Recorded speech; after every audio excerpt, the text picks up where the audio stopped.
York City Russia Public Policy series has been a seminar series we've been running now for, I think, about 7 years. And it is jointly administered by the Harriman Institute at Columbia and the Jordan Center at NYU.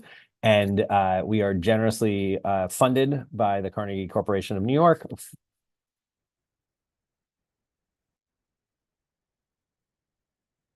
And we give our great thanks to Carnegie for the support of the series today.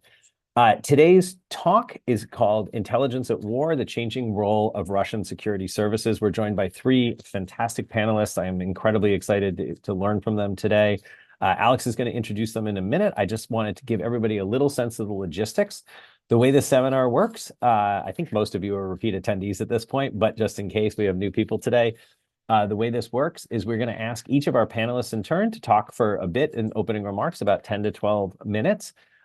We will then have a mediated Q&A, and you can ask your questions at any time using the Q&A webinar button that you find down below on Zoom.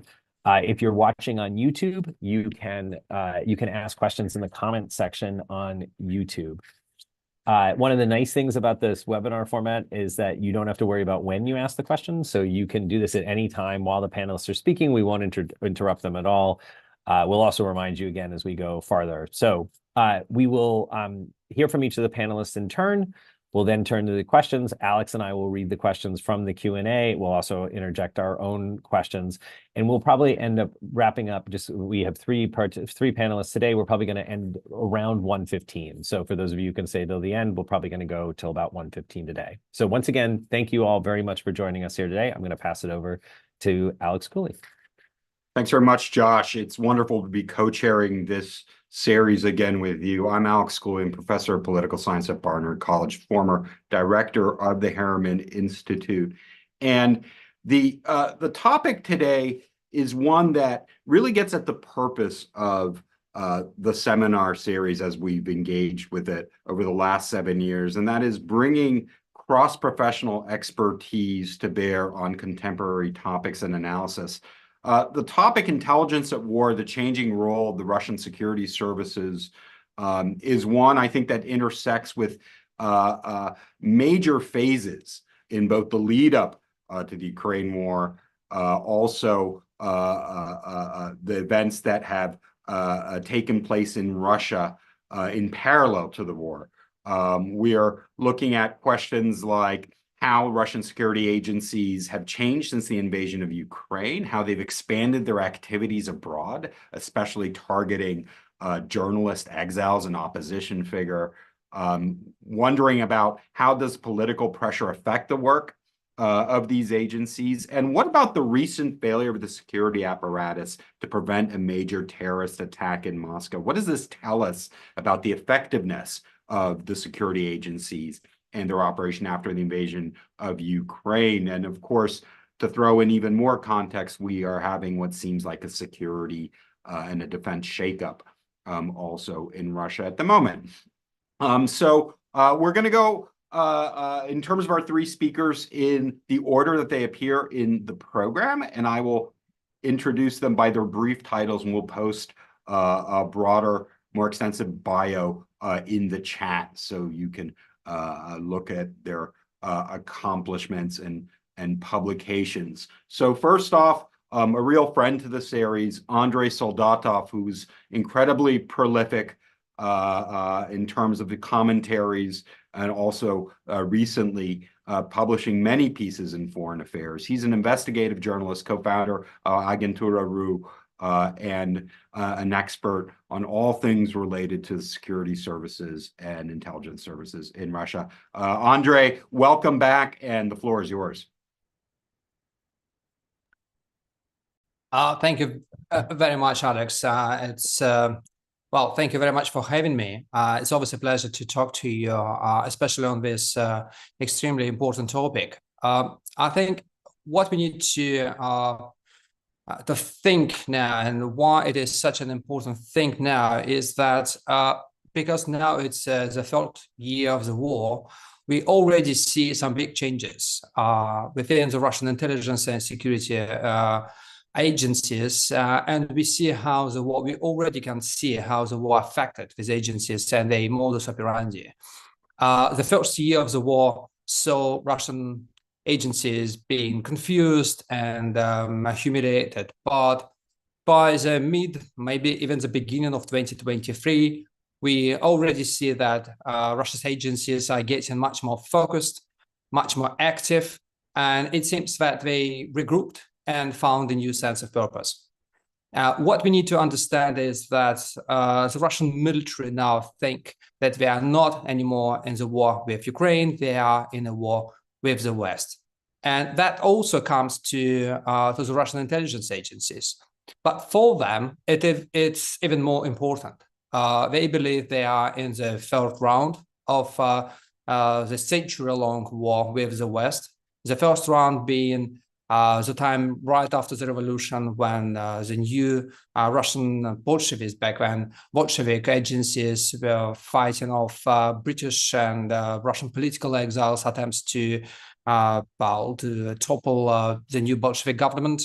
And that period lasted until the end of the Second World War. And the Russian agencies believe they won this round. The second round was, of course, the Cold War, and they lost. And with this big loss, they lost the country. Now they firmly believe they are in the third round, and they have a chance to win. With this obsession with history comes many things, including some lessons Putin and Russian intelligence agencies believe they learned from the past. For instance, we see that Putin learned some lessons from Stalin, and he decided against using purges as a tool to improve efficiency of intelligence agencies. There were some purges in the beginning of the war, as we all remember, but they were almost immediately stopped. And the big crises like the mutiny of Prigozhin, or even the recent attack on Crocus City, didn't change this attitude. It's better to not to attack agencies with purges. We need to encourage them, to show them our full support, and that would make them more efficient. That is the narrative which is coming from the Kremlin, and the agencies, they feel that. They sense this support, and they're getting much more adventurous. The other lesson also learned from Stalin's time is that it's actually quite good to get war-hardened veterans into the services. We saw that after 1945, and that immediately translated into an increasing number of assassinations in Central and Western Europe by Russian operatives. What was also interesting back then, after 1945, was that there was almost no distinction between the methods used by the Soviet back then military intelligence and state security. And we already see that now. There was a division of labor between SVR and FSB and the military intelligence, but now we see that all of them operate in Ukraine. All of them recruit people with fighting experience in Ukraine. They use special forces as a main recruitment base, and sometimes it's really difficult to distinguish the operations of, say, the SVR from the operations conducted by the FSB. But when you get more people from special forces, you get people who think that the most important thing is to get things done. So you get the agencies which are getting more and more adventurous. You get them focused on conducting active operations instead of restraining themselves with, say, conventional espionage. And this is exactly what is happening. We see more and more actions, active measures, all kinds of active operations, sabotage operations, cyber operations. And we see that the other lesson is that when you lost so many trained professionals because of massive expulsions of 2022, you can try to replace them with proxy, with foreign nationals, and with recent exiles and immigrants. And again, it is a lesson from the Soviet times. How effective it is? Well, we see already operations in Italy conducted by Serbs. So we see operations in the UK where 6 Bulgarians were arrested because they spied on Russian political immigrants. We see Austrians being involved in Russian operations on a much more intimate level than it was before. It is a new development, and it's extremely worrying. And finally, I think what we need to understand that, unfortunately, the idea that this is a third round of a big conflict is seen by the Russian agencies as a chance to finally, well, justify their existence. Because the main point of the Russian agencies is not to spy. This is a big difference between, say, intelligence agencies in democratic countries and countries with authoritarian or totalitarian regimes. In countries like Russia, the main purpose of the intelligence agencies is to protect the political regime. In countries like Russia, of course, with this obsession of history I already mentioned, there is always this trauma of the 1917, when the Bolshevik, as they believe, destroyed the mighty Russian Empire because of the combination of two things: that there was a community of political immigrants and because there was a war. Now, for Russian intelligence agencies, they believe they see the same situation. They are already in a war. Of course, it's not the First World War, but nevertheless, it's a big conflict. They already see a sizable community of Russian political immigrants. And that makes them think that this is an existential threat. And that is an explanation why Russian agencies are getting much more aggressive against political immigrants than they were before. Andrei, thanks so much, both for the historical context as well as pinpointing some of the changes and developments over the last 2 years. Moving to our second speaker, Dr. Domitila Sagramoso, who is a senior lecturer in security and development at the Department of War Studies, King's College, London, Russian foreign policy and security policy expert with a focus on the post-Soviet space, as well as a research interest in Islamist jihadism in the Russian Northern Caucasus, and someone who's been very busy lately, from judging from the number of commentaries and insights that she's given. So we're especially grateful that she's joining the panel today. Domitila, the floor is yours.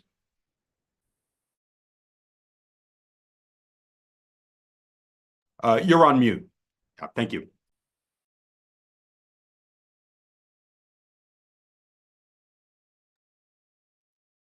Oh, we're still having some audio issues. Yeah, we still can't hear you. Yeah. Okay.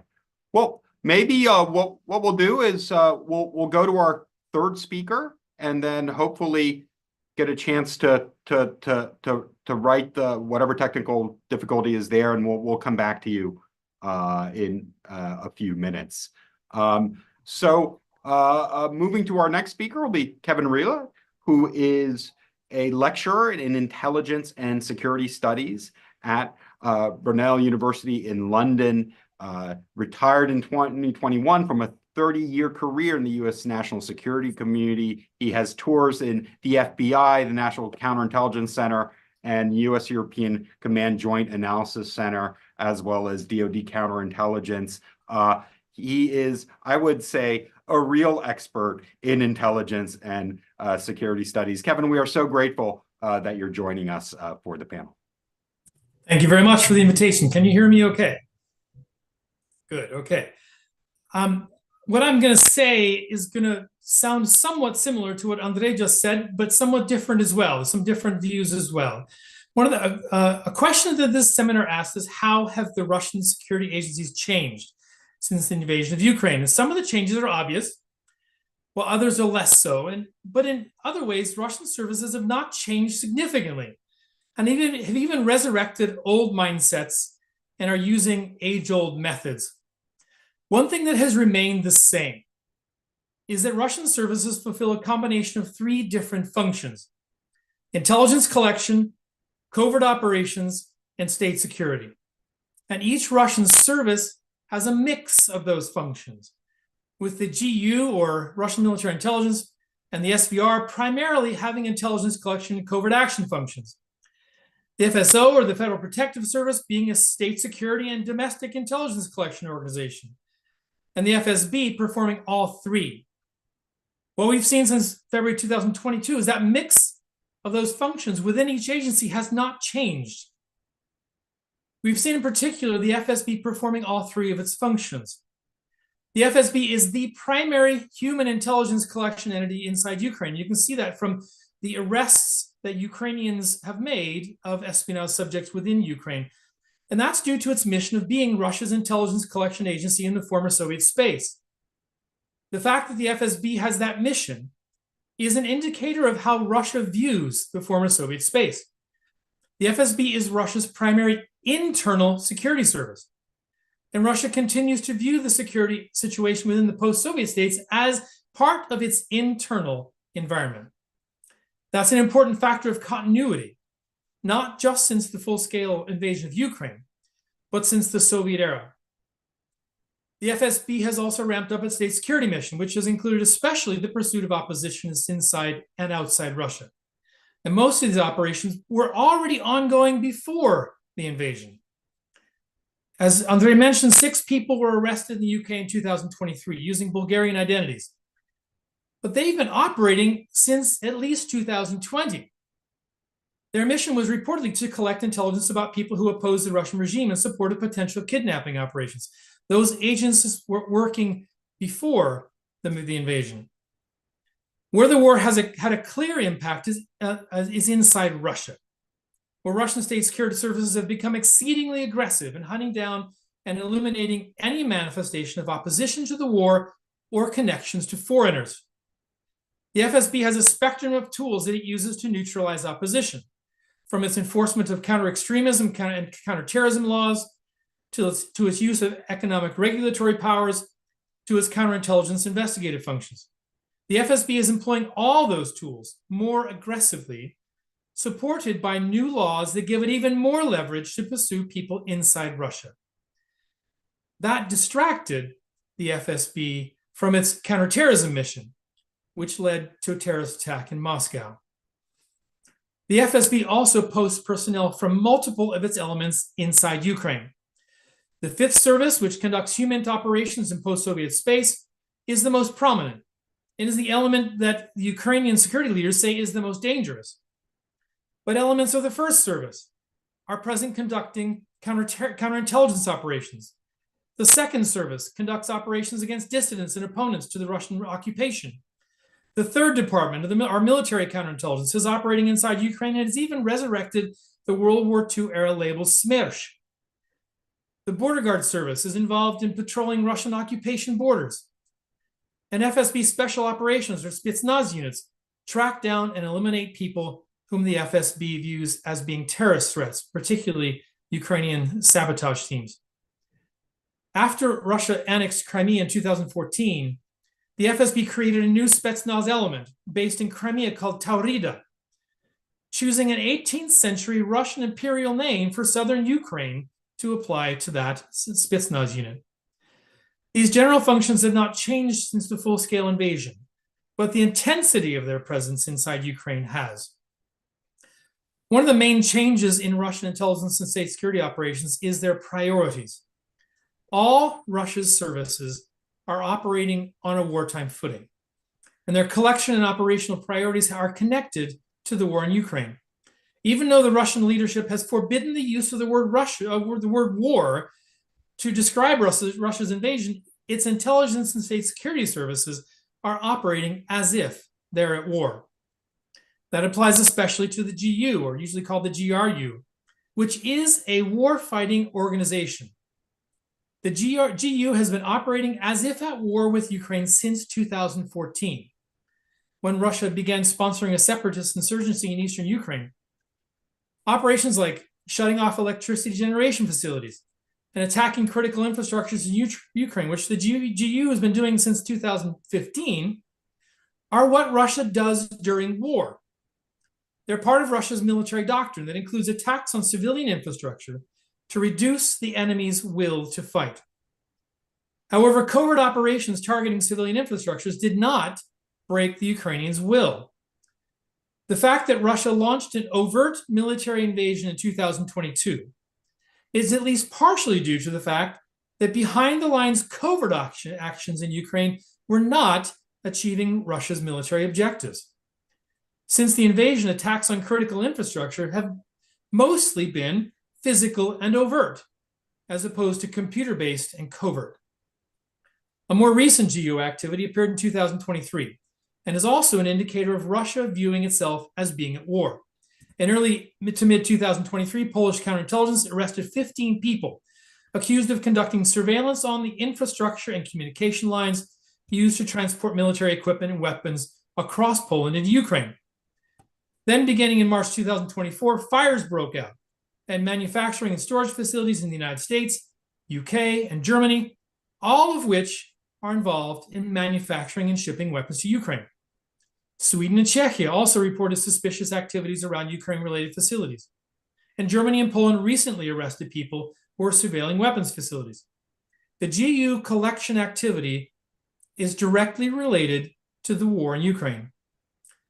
The GU's mission overall is to collect intelligence to support Russian military decision-making and to operate behind enemy lines to reduce the enemy's will and capability to fight war. The GRU historically trained to conduct these very types of operations, and both the GRU and the KGB recruited sources in countries across NATO to activate them when called upon. During the Cold War, few such operations actually occurred, although the GRU was prepared to conduct them even in the event of war. Sabotage operations now occurring in NATO countries are indicators that Russia views itself as being at war with NATO. Not just a theoretical war, but a real war in which the GU is activating assets to attack the enemy's capability to fight. That is a change since the full-scale invasion of Ukraine. Even the SVR is probably involved in wartime support, collecting intelligence about economic sanctions, science and technology that Russia is prohibited from receiving legally, and political intelligence about the diplomatic positions across the world that countries are taking towards Russia. Those are traditional SVR missions, and they have been redirected toward support for the Russian war effort. The SVR and GU were forced to reorganize their operations targeting Europe since 2022 as hundreds of their officers were expelled. That probably impacted HUMINT and SIGINT operations, as Russian diplomatic establishments are used for both.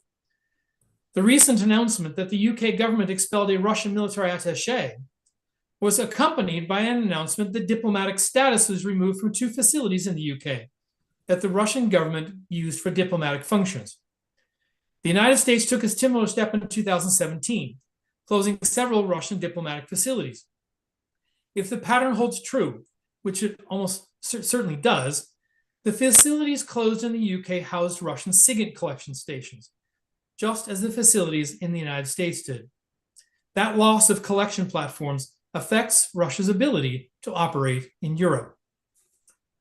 Expulsions and closures have forced the SVR and GU to find new locations and methods to collect intelligence about European political and military matters, which are a high priority for Russia, especially during wartime. That likely means the SVR and GU residentores in other parts of the world, likely in Latin America and Asia, are increasingly tasked to target people with access to needed information. In summary, much about Russian intelligence has remained the same since the full-scale invasion. Russian services still have the same missions and functions, and they're even bringing back historical labels for their sub-elements. But Russian services have been forced to change as well, sometimes due to increased counterintelligence scrutiny, like European expulsions of hundreds of Russian officers, and other times due to the exigencies of war. Russia needs intelligence to prosecute the war, and it is adapting to obtain that intelligence.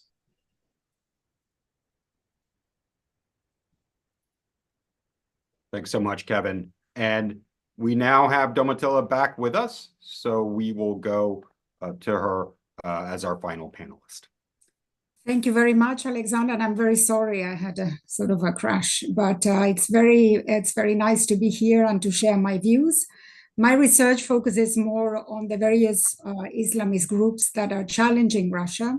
So I will discuss more sort of the impact and also what were the implications of the attack which occurred in Moscow in March at the Crocus City Hall, because it was seen by many as a surprise. But to those of us who are following events in Russia, we were not so surprised also by the reaction, because as Andrei mentioned, the regime and the structures of protection are much more involved with sustaining and supporting the regime than actually protecting the population. And I think that also explains the shortcomings.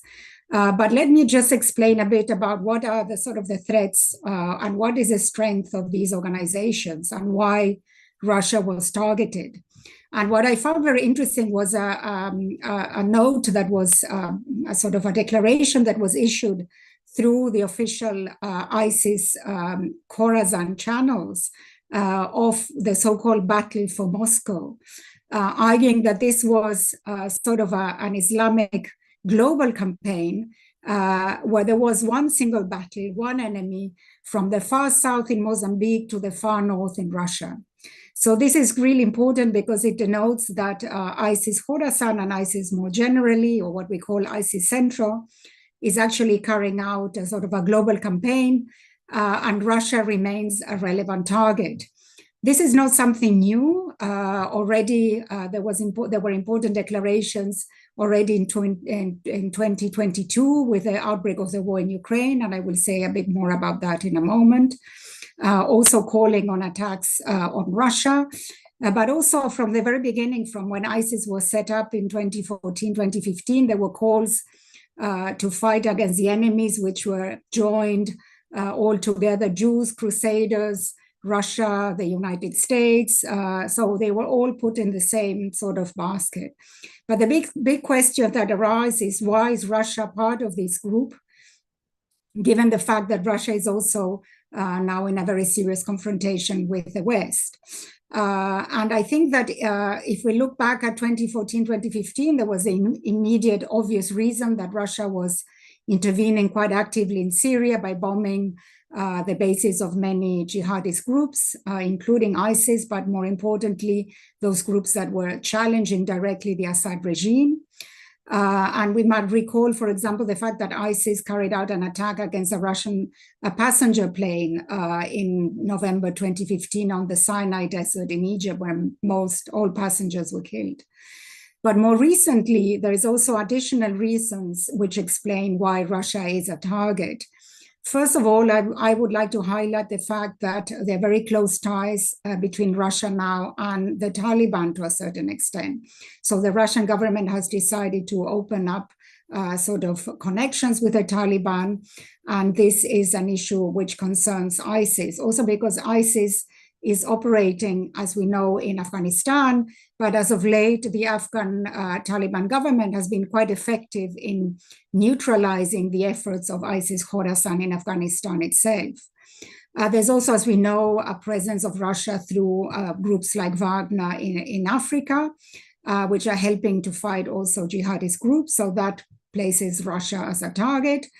But of course, as we know, more importantly, the history of Russia's wars in the North Caucasus and in Chechnya in particular, the counter-terrorist operations there, where there was massive sort of abuses and massive bombardment. And that also was one of the reasons why there was such a strong sort of insurgency of jihadist Salafist undertones in the North Caucasus. And I can then discuss in the Q&A how sort of there was a transfer of many of these Caucasian fighters towards ISIS in the North Caucasus. But more importantly, as far as the attacks in Moscow are concerned, I think that there were calls in 2023 that ISIS Khorasan should take the opportunity to fight, to fight now against Russia because of the war in Ukraine, which they argued was a fight between crusaders and crusaders.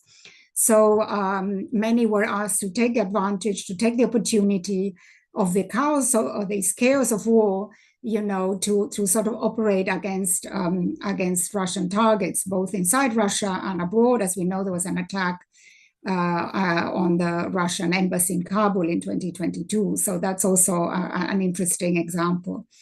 And we know that there were several plots that were uncovered in Russia before the attack in Moscow. And most of them were perpetrated by members of Central Asia. So that also, for some, came as a surprise that there were many Tajiks, but also Kyrgyz as part of this Islamic State Khorasan overall contingent that is operating more broadly. The question that to me is interesting as far as Russia is concerned is the role of Central Asia as part of ISIS Khorasan.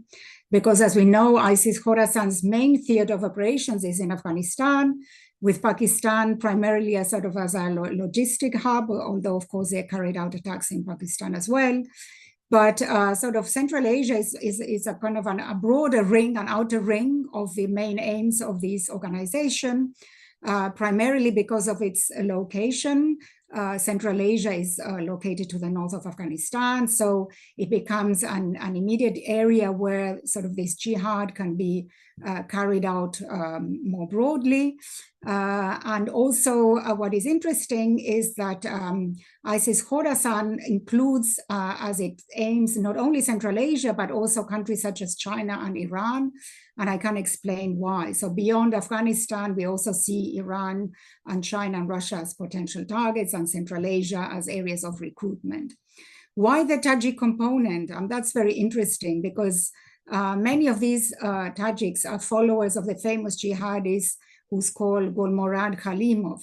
He was a member of the special forces. I mean, the head of the special forces of the Minister of Interior troops in Tajikistan. And famously in 2015, he defected. He went to fight in Syria and Iraq. He joined ISIS. And he also became the head of military operations in ISIS Central. So there are a lot of followers that are sort of emulating and following these groups. There's also Tajiks who are relevant within ISIS Khorasan in the Shura. So that also gives the Tajiks sort of a higher profile. And many also, as we know, there's a significant contingent of Tajiks and also other Central Asians who actually traveled to Syria and Iraq. And some of them returned to Central Asia, others emigrated, went to other parts of the world, and many got killed. But what is relevant is, in the case of Russia and Europe also in particular, is this existence of a very, very significant Tajik diaspora. And Tajiks, for example, were behind the attacks in Sweden in 2017. There were also attempts by Tajiks to carry out attacks in Germany on NATO and US military structures there. Also, in late 2023, there was also an attempt in Cologne. As we know, in Iran, the attack in January in Kerman was also carried out by Tajiks. So they seem to be sort of becoming a sort of a hardened group. And why it is important, because as ISIS Khorasan is losing ground in Afghanistan, because the Taliban are quite actively and effectively trying to neutralize or limit the reach of this group, the global dimension becomes much more relevant. So the emphasis now of these groups is to enhance the propaganda, to call for attacks wherever they are, following on the sort of Adnani sort of call to attack wherever you are without requiring any sort of permission. So this global dimension is becoming much more relevant because the situation is so hard in Afghanistan. So this idea that you're trying to recruit more people and you're asking them to sort of to attack wherever they can. And my final point is the question is, so how strong are these groups inside Russia? And here, let me just say a few words about the North Caucasus, because I think there is a very interesting linkage. As we know, the North Caucasian insurgency around the Caucasus Emirate was extremely powerful in the 2000s, especially the late 2000s, when the Taliban also were quite strong in Afghanistan. but then they sort of lost steam in the 2010s, in part because of the emergence of ISIS. So many fighters moved from the Caucasus Emirate, and they became members of ISIS, the Velayat Kafkas, so the province of the North Caucasus, but also because Russia carried out quite effective counter-terrorist operations in 2013, 2014, in view of the Olympics in Sochi in 2014. So we see really a sort of a loss of steam of the much better organized Caucasus insurgency in the North Caucasus, and the emergence of these sort of ISIS cells, which operated from time to time quite randomly. But at the same time, we see that because many North Caucasians moved to ISIS in Syria and Iraq, they became part of these, what we call ISIS central structures.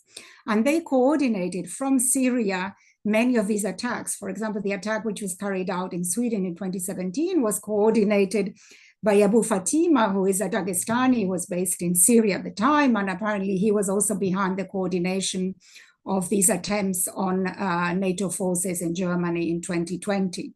So we see that there is a sort of spread. And also, of course, we know with the Crocus City Hall attack that there were cells in Turkey, because Turkey has also become a very interesting and relevant sort of hub for logistics and support for these groups. So to a certain extent, these connections between Central Asians and North Caucasians are becoming relevant and are important. And what we see, despite sort of the accusations that the Ukrainians were behind this attack, which was, of course, not correct, we see instead that the Russians are trying to cooperate more effectively with Central Asian governments, and they're also carrying out counter-terrorist operations in the North Caucasus, which they did immediately after the City Hall attack. So I think that there is a sort of a regional dimension which is very important to think about, and the areas where these structures are starting to cooperate to fight against this Islamist insurgency. I think if that's okay, I'm going to stop, and I'm very happy to answer questions. That's perfect. Thanks so much. And let me invite everyone in the audience to submit their questions over Q&A, and we'll go to Josh for the first question. Great. Thanks, Alex. Andre, I wanted to follow up with you on the comment where you mentioned that this was a kind of, this period is an existential threat to the security services, or that the security services really need the action right now to justify their existence. Maybe you could contrast that a little bit with both your own comments about how we're seeing a lot of things that are similar across history, that drawing on sort of like longstanding patterns of the security services, as well as Kevin's point about how little in some ways have changed. What do you exactly mean that the security services now need to justify their existence? Is there a world where Russia's security services change dramatically if things go? It doesn't look very likely from the vantage point of today, but let's say things were to go south in Ukraine, or something else would happen to change the leadership within Russia, or what? I just was kind of curious by that sort of need to justify their existence as a contrast to this sort of consistency over time of the security services in the Russian context. Thanks. Well, I think what we actually saw over the last 30 years was that Russian intelligence agencies and security agencies were trying to find a new sense of purpose after the collapse of the Soviet Union. Of course, we understood that they couldn't be seen as just protectors of the political regime after 1991. So they tried first to present themselves to Russian society as new, democratic, and maybe even westernized agencies. When Putin came to power, there was an idea, maybe you remember that, when Putin was in search of new ideology, that Russian intelligence agencies and people from the Russian security agencies, they could become some sort of rapid response team for Putin to fix problems in the country, which are way far from, say, security. So that was a moment when we found these people in surprising places, from the ballet school of the Bolshoi theater to ministries and sports committees and so on and so forth, because Putin really believed that these people are the only people he could rely on and count on, and they could become his rapid response team. And they failed in this capacity. We all see that when the political regime in Moscow faced what they back then perceived as a political existential threat, the color revolutions, for instance, the Moscow protest 11/12, the FSB constantly failed. They failed to predict, they failed to provide a good quick solution, and in many cases, for instance, with the Maidan revolution in Ukraine and Kiev, Putin needed to step in and with actually activate the military option because the FSB failed. What is happening now is that because of this historical trauma of the collapse of the Soviet Union, which still went completely unexplained inside of the Russian intelligence agencies. They didn't actually understand what happened in 1991, because of the truth that the KGB was the first to actually to support the idea of well, getting rid of the Communist Party. It doesn't sound very appealing. You cannot well have this in the Kremlin approved history books. And again, we have the trauma of 1917. But because now we have this combination of the war and the political crisis, and every election, for instance, in Russia is seen as a potential political crisis. So the Russian security services think that this is the right moment, finally, to do what they were, set up to do, is to save the political regime in the time of the war and the political crisis. So that's how they frame the narrative about this war, that because the war is going on for so many months and years, they need to serve this purpose and to prove to Putin that they can do that. Thanks. That's very helpful. Kevin, we have a question from Susan Lippman, which I was hoping you could address, which is, how does America compare to Russia in terms of its departments, agencies, activities, and major commitments that concentrate on spying, manipulation of information, etc.? Are they equal in numbers to what's found in Russia? Less, more? Like, where does Russia sort of stand vis-a-vis the U.S. and the personnel that are devoted to these topics? Many of the functions are similar. The United States and Russia both have foreign intelligence collection responsibilities. Russia and they include HUMINT, SIGINT. Russia even has a geospatial intelligence function, which is not to the extent that the United States has. The difference lies in their organization. In the United States, there are 18 agencies that fall within the intelligence community. Those agencies have developed over history for a variety of reasons. And they each have specialized functions that support a particular decision maker.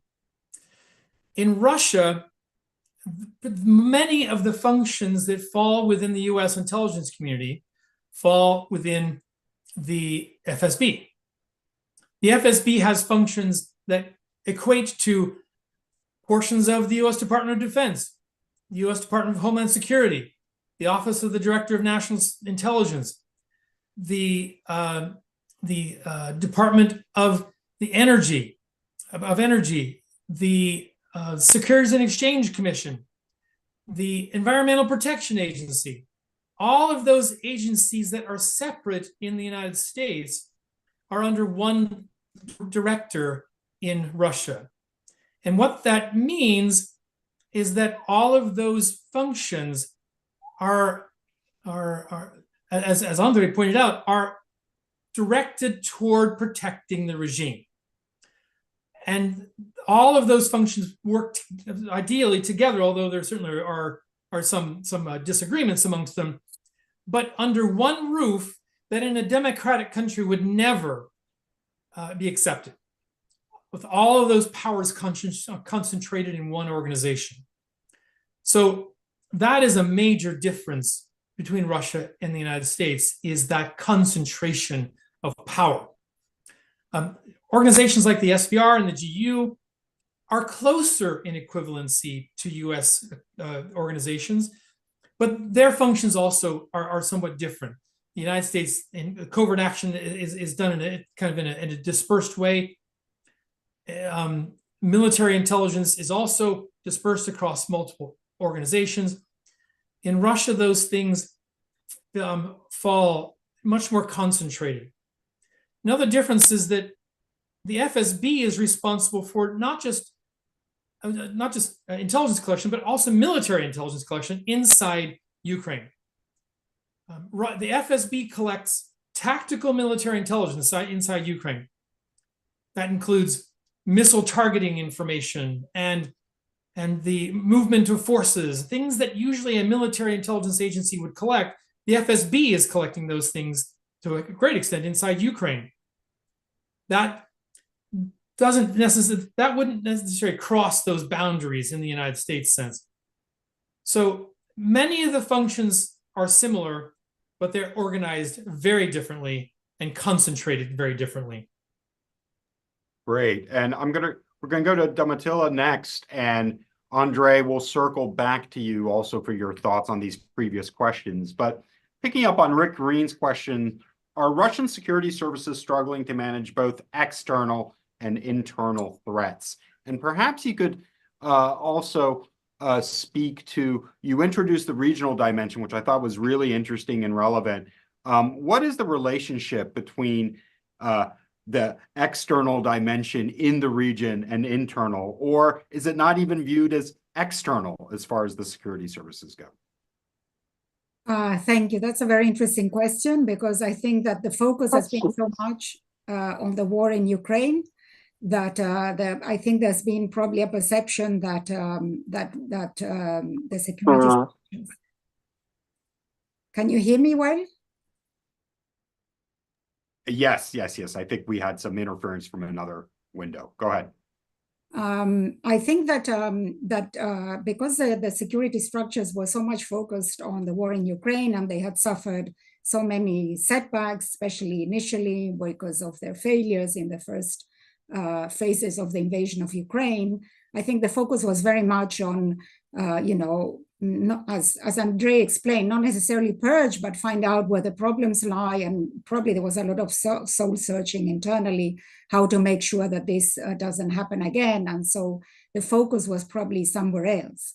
But I think that at the same time, the sort of, I don't think that this question of Islamist terrorism, let's call it like that, has been completely off the radar, because already a few weeks before this attack in Moscow, there were many sort of plots or a series of plots were uncovered, and the North Caucasus remains an area where there is attention to this potential sort of insurgency. So I think that while the focus probably of the leadership was on events in Ukraine, I think that this was not left aside. Of course, what we must remember was that the attack in Moscow occurred in a very short period of time. I think some say 12, 13, 15 minutes. So the rapid response, takes time. And it's, I think that it's to be understanding, that this was not immediately resolved. But again, I would insist that the problem is related to the fact that the focus has been always on domestic enemies of the kinds that can challenge the regime rather than challenge the Russian state, because the perception is that the confrontation with the Islamist jihadism in the North Caucasus has at least been managed quite successfully. It's not been resolved entirely, but if we compare the amount and the level of attacks of the 2000s with what we have today, it has become something relatively manageable. Of course, there is a question of Central Asia, because we have such a significant migration diaspora of people coming from Central Asia living in Moscow. And there is a very interesting dynamic of how Islam is developed among these communities when they reach Russia, and how they challenge more what we call traditional forms of Islam, which are more moderate, so to say, with more radical views when they come from Central Asia, because the area is much more turbulent because of the wars in Afghanistan and the civil war in Tajikistan. So I think that, from the Russian perspective, to your question, yes, there has always been an understanding that the whole sort of former Soviet space and areas maybe more broadly are seen as part of a single security space. And this is for a variety of reasons. From the one hand, because there is a legacy from the Soviet Union and a unified structure of security. So there were a lot of, ties within the agencies that connected people, but also because the threats were perceived as coming from many of these areas and initially from Afghanistan. And so the concern that this sort of former Soviet space could be a challenge to Russian security in the 90s was very relevant. And then when Putin came to power and his sort of, I would argue, neo-imperialist ideas started slowly to develop, he increasingly saw the whole former Soviet space as part of a single whole. And what is very interesting is that already in 2006, 2007, we see efforts to give what is called the Collective Security Treaty Organization, which is primarily a military organization which joins Central Asian countries and also Belarus and others in a single.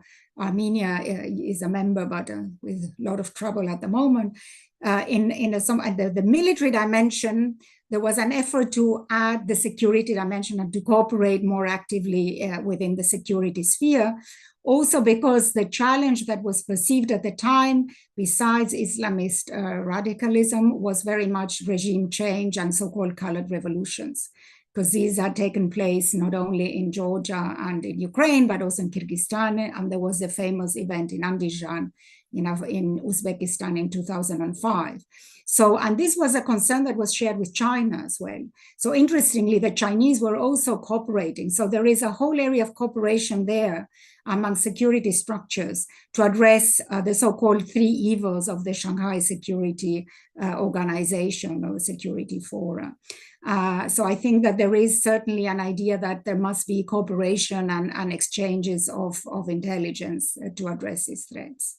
Great, thank you. And now I want to move to Andre, who also started studying this cooperation, certainly in the SCO, as it was emerging. And I remember your writings deeply influenced a lot of my own subsequent research on this. Perhaps you can pick up on some of Domitilla's answers and also address this interesting question from Lisa Sundstrom. Thank you, Lisa, for joining.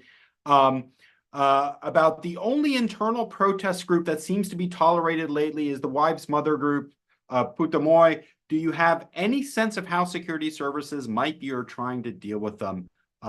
Thank you. So floor is yours for the next 5 minutes. We know you have to hop off a bit earlier. Yeah, thank you. Very briefly, what I think is important is to understand when you talk to people inside of the FSB and you ask them about their perception of domestic threats, they always evoke an external actor. It's always there, and it didn't start with the war in Ukraine. When we had the war in Chechnya, the FSB always accused the West of supporting Chechen militants in Chechnya. It was part of the approved narrative. I remember very well when the FSB was pushing a narrative in the early 2000s about Russian military personnel who defected to Afghanistan with the help of the Chechens, and they were trained in a secret base by the CIA and bin Laden operatives. It was a narrative promoted by the FSB with press conferences in Moscow, coverage in the 5 mainstream newspapers from Komsomolskaya Pravda to Krasnaya Zvezda and Izvestia. And it's something which they accept almost immediately. It's very easy to understand why, because if you are an agency in charge of protecting the political situation and society in your country, and something happens, you have this option of blaming an external actor. It means that you are not responsible because there are bigger forces in play. The other thing is, again, it's historical. If you had two Russian empires collapsed in a matter of 1 century for completely unexplained reasons, and remember that the Russian Empire had probably the biggest security organization, the Tsarist Okhrana, nevertheless, it completely collapsed and failed to protect the Tsar. And well, the KGB was the mightiest, as the biggest security organization at the time in the Soviet Union, and yet it failed to protect the political regime. Again, the political actor comes into play to explain what actually happened. That is why what is important here is that leads to constant overreaction. That is why we see that Russian intelligence and security services, they introduced a zero tolerance to any protest actions, and so you cannot have any kind of protest because nobody knows what might start the next revolution like following the example of 1917. And that is why the question about this wives movement is so interesting. You're absolutely right. As far as I understand, right now, the question is that this movement is considered to be embarrassing, but it's not, first of all, it's not political yet. It's not very big. But the other thing is that these people are not actually protesting against the war. That we need to understand. They are protesting against the Russian military keeping their husbands at the front line for too long. So it's not a political movement against the war. And I think it is a big and, to be honest, a very sad lesson to all of us in Russian society. We considered many Russian civic organizations like Soldiers' Mothers as being a benign force, but only now it dawned on many of us that even Soldiers' Mothers, they protested against, well, their sons being killed, but not against the war in Chechnya. They never talked about the plight of the Chechens. They talked only about their sons, which is unfortunately just not enough. So to be honest, that is the lesson I learned. Thank you, Andrei, so much for that and for joining us today. We know you have to hop off, and we're very grateful, and we hope to see you again. Be well. Josh, would you like to take the next question? Yeah, thanks. Yeah, thanks again, Andrei, as well for joining us. Kevin, since Andrei's got to drop off, or Andrei, if you can stay on for a couple of minutes, both of you on this. 2 more minutes, yeah. So we have this question about what is the role of the Russian church in foreign countries for Russian intelligence services? Both Kevin and Andrei. Andrei, if you want to start, since you have to jump.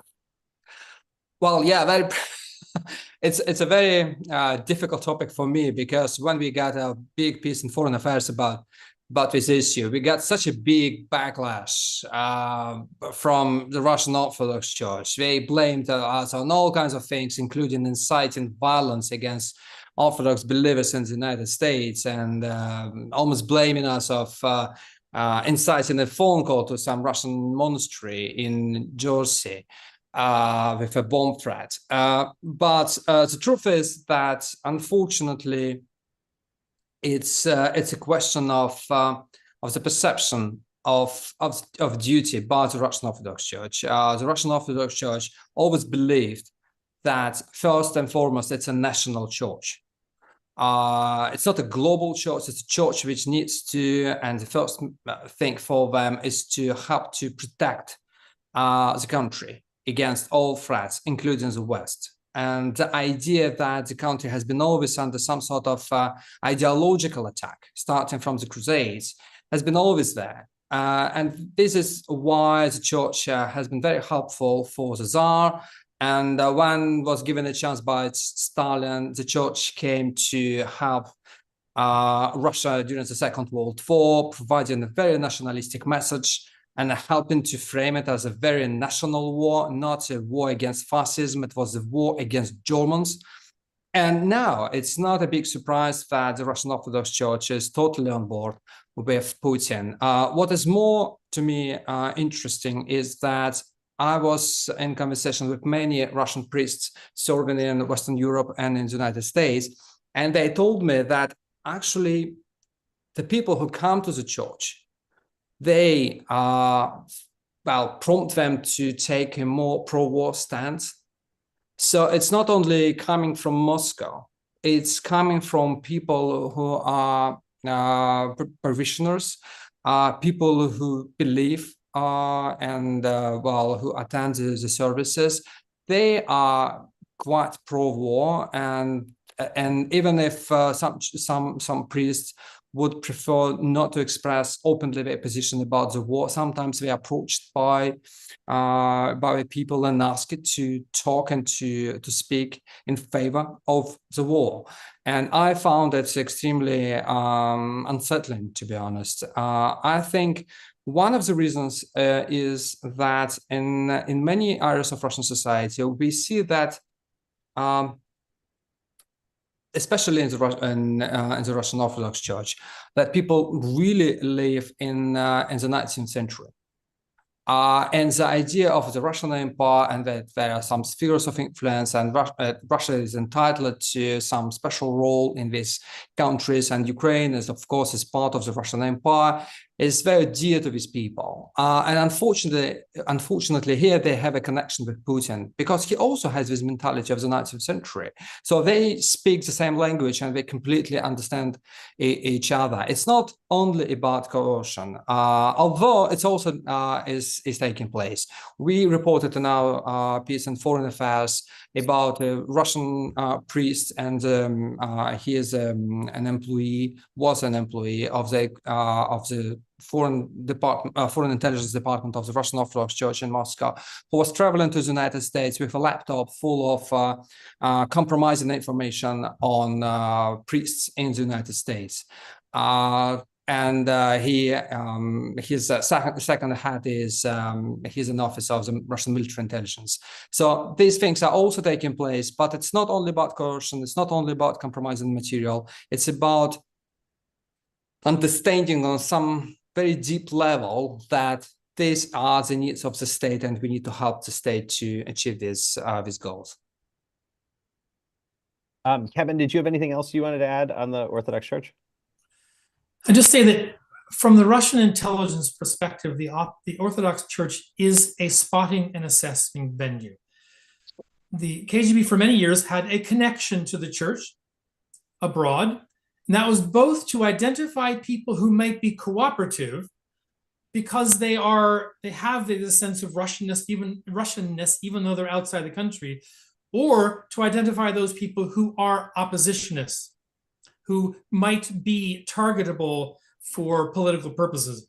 The Russian Orthodox Church is a concentration of people that can be spotted and assessed for either of those purposes. So that intelligence operational connection is to have those eyes on those Russians abroad in that concentrated venue. Thanks, Kevin. To follow, to stick with you for a moment here, we have a question of who and what is seen as the greatest threat to Russia in Putin's eyes. We've been talking about, we've said multiple times during this panel that the purpose of the Russian intelligence services is to protect the regime. What does the regime see, or what does Putin see as the greatest potential threat to the regime at this point in time? I would echo something that Andrei said a minute ago. The greatest threat is the overturn of the regime from potential opposition inside the country. However, that opposition inside the country always is portrayed as having a foreign connection. So there's this Chekist mindset that I discussed in my writing is this invariable connection between the internal and the external. And that NATO is certainly a major threat to Russia today. But the threat that they pose is not just a military threat to Russia, but an insurgency threat, a threat of infecting Russian people with ideas that might persuade them to oppose the regime. The idea of color revolutions that Domitila mentioned earlier, that is talked about in great detail and often today, because what that is seen is a time when the Westerners, the foreigners, particularly the United States, succeeded in overturning Moscow-friendly regimes and replacing them with Western-friendly regimes. Color revolutions are a theoretical threat to Moscow. And that threat is always connected to the West. Now, somebody else asked a question about is the next round going to be fighting against NATO forces? Even though Russia sees NATO as that feeder of opposition inside the country, as the inspiration for anything that happens against the regime, Russia is deathly afraid of actually fighting NATO, of actually entering into a military confrontation, an overt military confrontation with NATO. Russian services are conducting covert operations because they can be deniable. But an overt a military attack on a NATO facility, on NATO country or facility, would be an escalatory act. And the last thing that Russia wants to do is escalate to a full-scale war with NATO. So Russia will talk about that Western influence. It will talk about NATO being an enemy, that NATO is already fighting a war against Russia, according to Russian political leaders. That is to primarily for a Russian domestic audience, to tell them that NATO is out there as an enemy. Don't listen to them. Don't be persuaded by them. Don't be swayed by anything they might say that would turn you into an oppositionist and a threat to the regime. So they're always connected in the Russian state security mindset. Kevin, thanks for that. Let's go to Domitila with a couple of questions. One from Heidi Brown. How has Russia been dealing with the rise of extremism in the Caucasus? Did it coordinate its intelligence gathering and security operations with the U.S. at all? And then this question about, does its military campaign in Ukraine distract it from these activities? And then a second question to you from Lushka Cannon. I was in Tajikistan in 1994, and there were anti-Soviet groups opposing the Russian army presence there. Did they transform into Islamist groups, or did Islamists come from Iran, which was very active in Tajikistan there? So one on the North Caucasus, one on Tajikistan. Thanks. Thank you, Alexander. If I may, can I add a few words to what was being said around the Russian Orthodox Church and the Cossacks? Because they were quite relevant during the first phase of the so-called invasion of the Donbass in 2014, 2015. There were very significant contingents of Cossacks, and the Orthodox Church was part of this initiative. So they were providing also sort of some ideological element to justify these actions. And I think what is really interesting to me, because I'm studying both the war in Ukraine, sort of Russian imperialist mindset, and also Islamist jihadism, is how there is increasingly, I see some kind of overlap in the way that they perceive these wars. Because increasingly, as we know within Russia, these sort of new imperialist ideas, which began to develop much more broadly in the mid-2000s, there was one current which was sort of this Orthodox imperialism, which was developed very much by Natalia Narochinskaya. She was sort of the scholar which developed this idea much more broadly. And you can find scholars identifying Russia with this concept of the divine. Sort of Russia is embodiment of the divine. So among some scholars in this sort of very nationalistic imperialist side of the of the political spectrum, we see this understanding of Russia as sort of a something that is beyond sort of a civilization. It has sort of a divine character as well.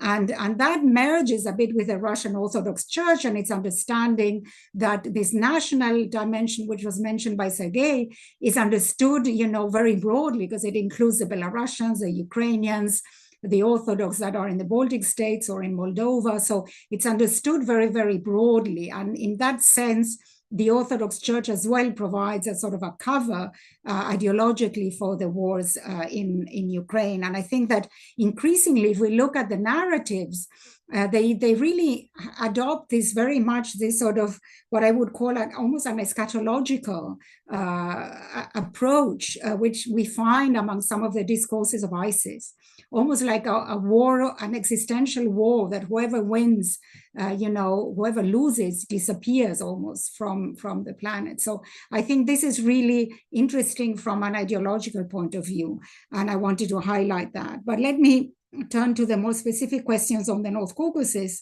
because here again, I forgot to mention, of course, there was a lot of, Putin was the first one to argue that the West and the United States was supporting Islamist fighters in the North Caucasus, especially around the time of the Beslan school attack that was in 2004.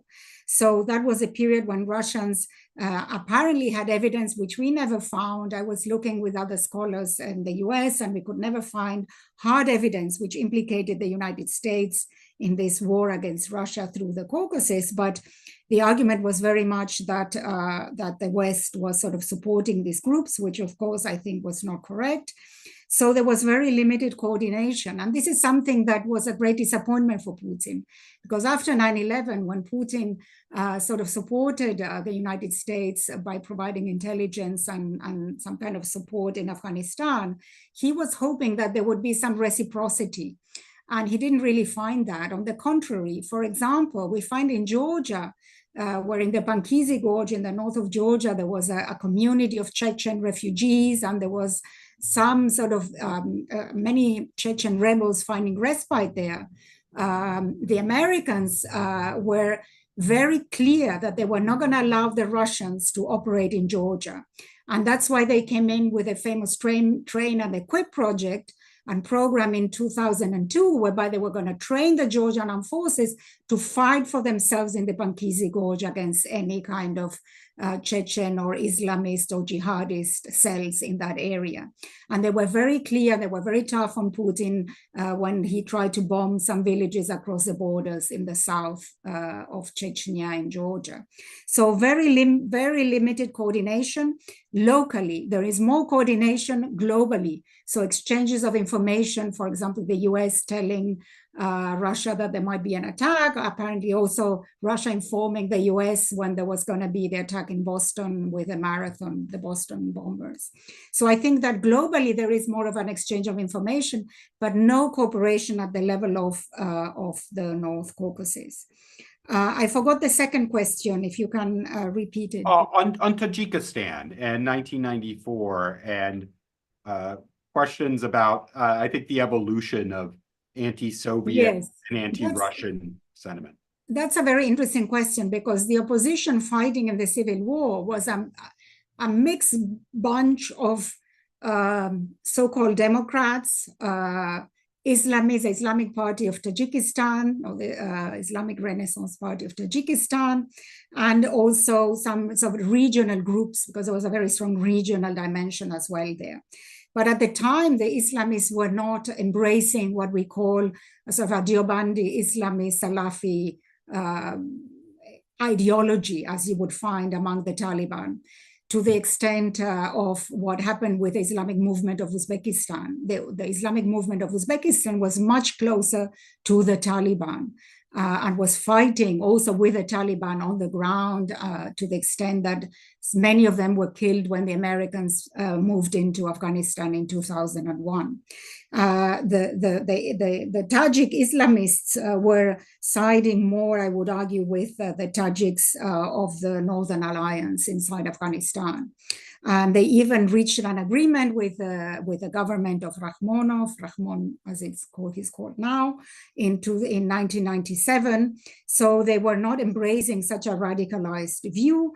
But of course, initially they were also fighting against the Russians, because the Russians were providing support, as well as the Uzbeks, to the traditional former communist forces, which were based primarily in the north of Tajikistan, in the Laninabad, and also in Kulyab in the southwest. So yes, I mean, there was an anti-Russian sentiment in that sense among the opposition, the Democrats / Islamists. But I think that, with the victory of the Rahman regime and his ability to displace the Islamic parties, I mean, he has become a very close ally of Russia today, and also the Chinese are also helping in patrolling the borders with Afghanistan. So I think that what we see instead is the emergence of groups that are more radical and are not really connected to the previous Islamist parties, but they are kind of splinter groups, like the Jamaat Ansarullah, which was set up in 2011. So there are connections with the former sort of warlords, but they have taken a dynamics of their own, and they have become increasingly radicalized and have joined, this emerging ISIS Khorasan organization. So they now present also a challenge for the Tajiks themselves. And also they, as I said, they have moved to these sort of global attacks. Even in Tajikistan, they carried out an attack in 2018 against a group of cyclists, foreign cyclists who were killed. Two were American, a Dutch and a Swiss. So the situation is much more complex because we see elements that are becoming much more radicalized and closer to the ISIS narrative than the previous Islamic groups that were fighting in the civil war. Well, thank you for that, and certainly that evolution and complexity make it difficult to analyze from the outside. So we really appreciate that. We are drawing to the close of our session, but I wanted to take some time to thank someone who might not be always visible and always known to our audience, and that is our wonderful postdoc, Dr. Anton Sharikov, who is now about to head the University of Kansas to start his own position as an assistant professor in the Department of Political Science. Anton has been a just superb addition to our community. He's been so thoughtful. He has been the inspiration behind many of these sessions, and as well has really pulled our community together. Anton, we know you're leaving, but we're also looking forward to having you back often, as they say, welcoming you back to New York, both NYU and Harriman. So thank you for all your efforts. And then Josh can take us to the close. I also, before I take us out for the second, want to take this moment to thank Anton. There's a lot of behind the scenes work that goes on in setting up all of these sessions. And since the pandemic, we've been running them monthly, and gathering, finding the speakers, getting the topics, getting the right balances on the panels, prepping the speakers. And Anton has been just an absolutely incredible addition. It's hard to remember how we did this without having someone doing what Anton did on these.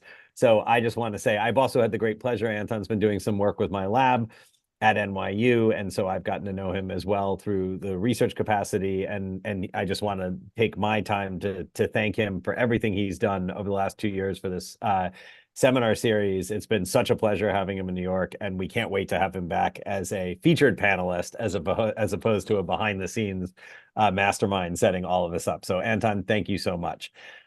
With that being said, let me also thank, of course, our panelists today. This was an incredibly enlightening conversation on a difficult, complex task, topic, but also one that I think is very important. And I hope lots of people will be watching the video for this once we post it on YouTube as well. I know I'll be going back to take a look. This is a very valuable resource. I thank you both of our speakers who are here, and Andre, who had to leave early, for everything that they were able to share with us today. I'd like to thank the audience for joining us. I'd like to thank Carnegie once again for its generous funding of this. I've been told by Alex in the back channels as we're going on, we will be back next year for one more year. The future beyond that, we'll see. But keep an eye out for one more year, maybe our farewell tour of the New York City Russia Public Policy Series coming in the fall. But for everyone who's been with us this fall, have a wonderful summer. There will still be lots of things going on. Check out the Jordan Center and the Harriman Institute websites. But with that, and I also would like to thank Sasha Spitalnik from the Jordan Center for the Advanced Study of Russia, who also has been helped out with all of these seminar series and has been helpful behind the scenes as well.